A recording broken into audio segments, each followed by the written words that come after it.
चाळीसगाव शहरातील छत्रपती शिवाजी महाराज सिग्नल चौकापासून ते कृषी उत्पन्न बाजार समितीपर्यंतच्या मुख्य रस्त्याच्या कामाला बुधवारी सुरुवात झाली। तसंच रेल्वे स्टेशन ते सिग्नल चौकापर्यंतच्या रस्त्याचं देखील काम सुरू झालंय। आमदार मंगेश चव्हाण यांच्या प्रयत्नानं हॉटेल दयानंद जवळील पुलाचं काम पूर्ण झालंय। इथल्या दोन्ही रस्त्यांची देखील कामं जलद गतीनं सुरू करण्यात आली आहेत। या कामांमुळे चाळीसगाव शहरातील सर्वांगीण विकासात भर पडणार आहे।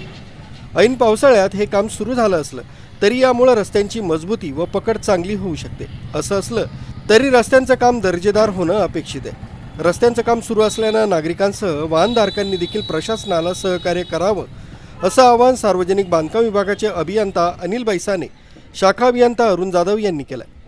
तसंच अतिक्रमणधारकांनी देखील आपली अतिक्रमणं स्वतःहून काढून घेणं गरजेचं आहे। तसं न केल्यास प्रशासनानं ठोस भूमिका घेऊन अतिक्रमण काढलं पाहिजे।